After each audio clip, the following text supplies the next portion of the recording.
Flu पक्षी करे राम। ये समय नहीं है लड़न झगड़ के रात भर किला कोठली में कर लो राम। हो तो महीने से निबंधना खोलेंगे उसके बाद देखा जाएगा बस। तुम्हारे कहने का मतलब रात हुए धूप है, पतरा खोलने का समय नहीं। रात भर आराम करो, सवेरे होने पर पतरा खोलोगे। शहन में दो शाबाश मेरे बहादुरों। आज तक तुम्हारे विचार से मैं कोई भी काम नहीं किया हूँ बगैर विचार लिए। ठीक है।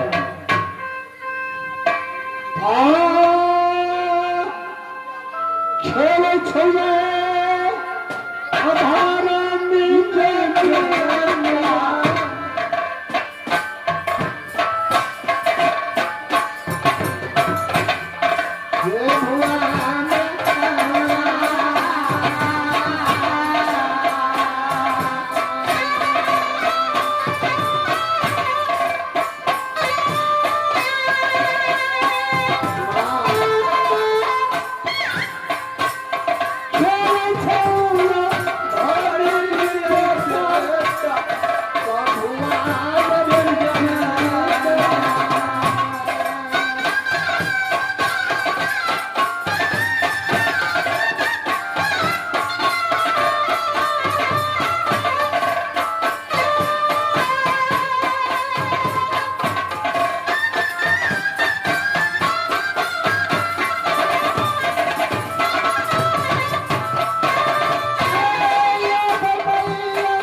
भगवान और की मेरी नैहर कहाँ करती है तो राज लेना पिताश्री की नाम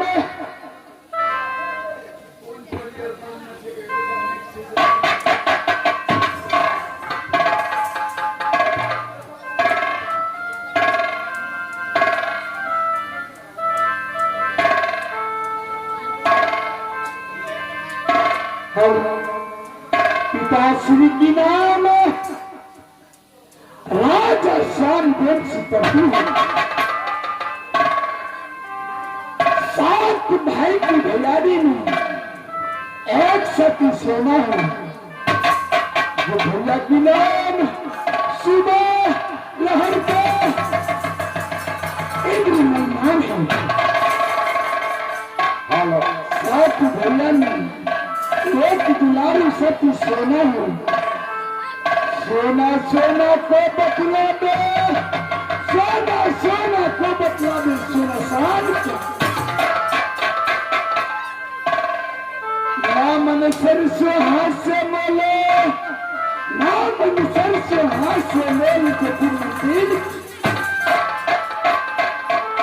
साज दिखाई भोलेंद्र को साज दिखाई भोलेंद्र को तत्व और बहुनी के सुन दो बचन पैर में हाथ से ससुर बागई लगन होती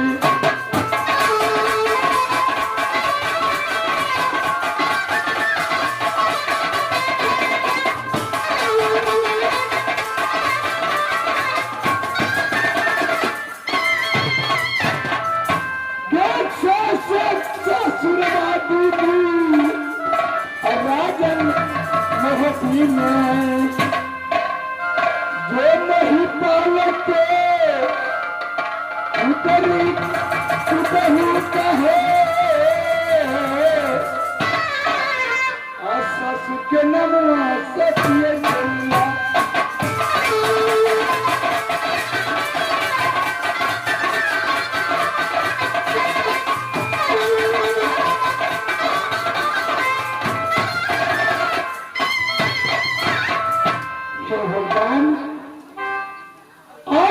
नैया सासु कहाँ पड़ती है तो राज नैना ससुर जी की नाम राजा जैसे सुख करती है जो सासु की नाम सती देवा है। एक बेटी सती फूला राज मुरंबाई है भूमि से बेटी नैनी बेटी को समान मानती हूँ लेकिन बेटी 2 दिन से मेरे महल में नहीं आई है। क्या है क्या समाचार है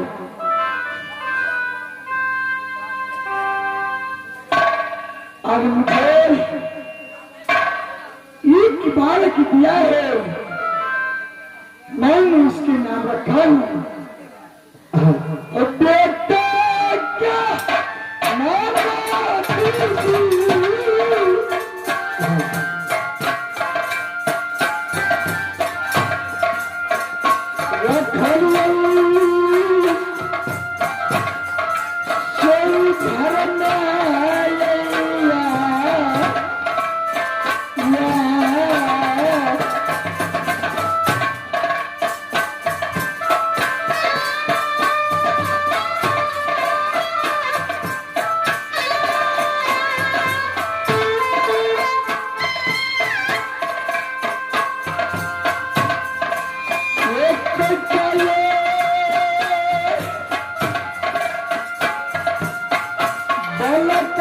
दूती सब ये